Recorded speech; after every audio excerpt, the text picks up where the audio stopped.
Die goeie Samaritaan. Lang gelede het Jesus vir mense 'n storie vertel.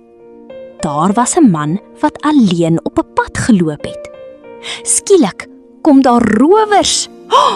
In ons lewe kan hierdie boelies wees. Hulle vat alles wat hy het en los hom seer langs die pad. Na 'n ruk kom daar 'n man verby. Hy sien die seerman, maar hy loop net verby. Toe kom nog iemand. Hy kyk, maar hy help nie. Wat doen jy as 'n maatjie seer kry of geboelie word?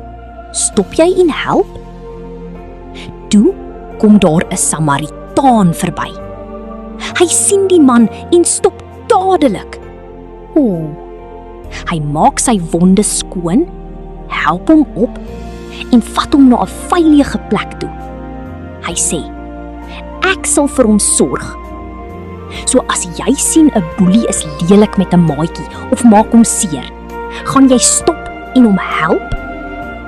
Jesus gee nie om wie jy is nie, wat jy al gedoen het nie. Hy is baie lief vir jou en wil vir jou sorg.